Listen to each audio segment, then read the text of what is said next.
Our panel now, former federal prosecutor Nima Rahmani, criminal defense attorney Brian Claypool, and jury consultant Richard Gabriel. Thank you all three for being here.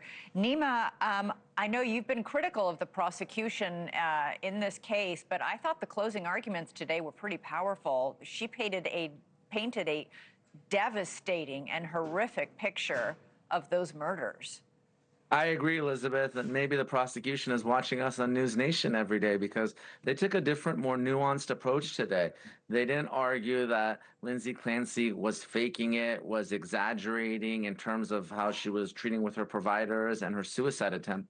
They argued that she was mentally ill, but mental illness does not equal legal insanity. I mean, that's really the test here. And you're looking at someone who's paralyzed from the waist down. She's sitting in a wheelchair. I mean, she's clearly somewhat sympathetic, even though she killed, admittedly, her three children. And I think that was the right approach. I think maybe because of the public backlash, or maybe they were just overly zealous. I like the tone of their closing. If they have any chance of getting a conviction, it was because of today's summation. I thought it was fantastic and really the highlight of the prosecution's case, in my opinion. It really was all over the place. And one thing I really liked as well is the emphasis on motive as well. And they now have finally explained the explanation, the altruistic suicide. She was depressed. She wanted to take her own life, and she wanted to take her children with her so they don't suffer. I think jurors are going to want to know why someone would do this. And finally, after their experts said so, they really hung their hat on that. And I thought that was a good part of the closing as well. Brian, as a defense attorney, I mean, Nima points out a very good point. The prosecutors came out of the gate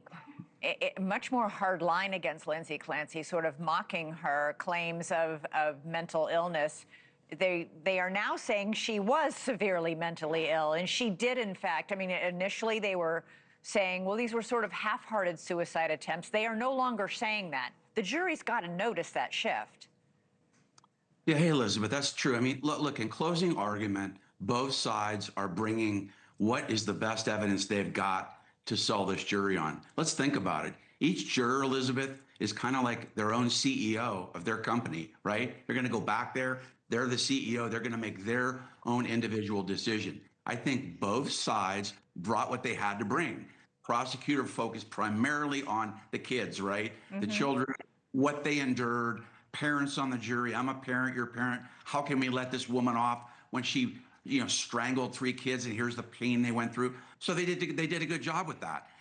Equally, on the defense side, they attacked the mental health industry. They created this trial within a trial. Reddington, I thought, did a good job again of reminding the jurors of 5 different prescribers, 13 prescriptions, 30 or 13 different drugs, 30 prescriptions. He focused a lot on that.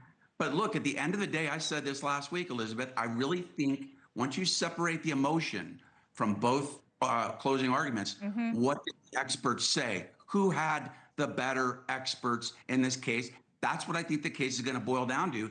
And I still think that the defense with Resnick, with having seen, all their experts saw Clancy shortly after this happened. Right. And spent time with her. And they said that she had postpartum psychosis. Yeah. The prosecution's experts hardly saw her. One was 3 years after. 3 years after, and were very, very, had to admit under oath that they, some of them had extremely little experience dealing with postpartum mental health issues. But Richard, this jury, as Brian noted, was by all accounts riveted and paying close attention. It is made up, the 12 who are deciding Lindsay Clancy's fate, we have got 9 women and 3 men. Female dominated in a case where we've seen in the public debate, which has been fierce and ferocious over this, women have had a very strong reaction to this case and the issue of postpartum mental health. Well, I think as a general rule, women understand that it is a very real thing, which is why I think some of the early claims by the prosecution that this was all faking might have hit a bad note here. But I think I think so women can also be incredibly harsh on other women in terms of judging them as well. So there is a mixed bag, and it really comes down to what were the individual characteristics of these women in jury selection. That's why I think the prosecution and the defense, probably before closing argument, kind of went over who do I have on this jury? Who am I going to be receptive to it? Closing arguments, for the most part, usually have to hit three different things. One is, how do I arm my advocates with the best arguments? Two, how do I address any vulnerabilities or weaknesses that Right. came up in the case? And three, there are some fence sitters, and how do I persuade How do I those? persuade? Well, Richard, that's my next question to you. Have jurors mostly decided, in general, have jurors decided their mind already as closing arguments happen and they start deliberations, or are people still making up their mind? Most have made up their minds That's what I already. thought.